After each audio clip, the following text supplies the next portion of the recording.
দেশে ফ্যাসিবাদ, উগ্রবাদ যাতে মাথাচাড়া দিতে না পারে সেজন্য নারী সমাজকে সজাগ থাকার আহ্বান জানিয়েছেন বিএনপির ভারপ্রাপ্ত চেয়ারম্যান তারেক রহমান। একজন মায়ের চোখে যেমন বাংলাদেশ হওয়া দরকার, তেমন একটি বাংলাদেশ প্রতিষ্ঠা করতে চাইলে আগামী জাতীয় নির্বাচন দেশের প্রতিটি নাগরিকের জন্য অত্যন্ত গুরুত্বপূর্ণ বলেও মন্তব্য করেন তিনি। আমিনুল ইসলামের রিপোর্ট।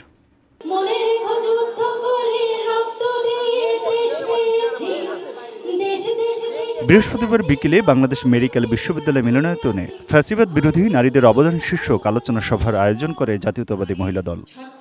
জনতা সকলে ঝাঁপিয়ে পড়েছিল একটি দানবীয় সরকারকে এদেশ থেকে সরাবার জন্য। অনুষ্ঠানে ফ্যাসিবাদ বিরোধী আন্দোলনে নারীদের অবদানের উপর একটি তথ্যচিত্র প্রদর্শন করা হয় এবং পরে শহীদ পরিবারের সদস্যদের সম্মাননা স্মারক দেওয়া হয়। জুলাই অভ্যুত্থানে শহীদদের প্রতি শ্রদ্ধা জানিয়ে বিএনপির ভারপ্রাপ্ত চেয়ারম্যান তারেক রহমান বলেন, নারীদের আশা-আকাঙ্ক্ষাকে প্রাধান্য দিয়ে বিএনপি তাদের পরবর্তী কর্মপরিকল্পনা প্রণয়ন করবে। হাজারো শহীদ আর স্বজন হারানোর অসংখ্য মা বোনের আর্তনাদে শেষ পর্যন্ত ফ্যাসিবাদ অবসানের পর আমাদের সবার সামনে শিশু, নারী, পুরুষ, ধর্ম, বর্ণ নির্বিশেষে একটি মানবিক বাংলাদেশ গঠনের সুযোগ সামনে এসেছে। প্রাণ ইউএইচডি মিল্ক, শুদ্ধতায় ও মমতায় সবসময় সেরা স্বাদে।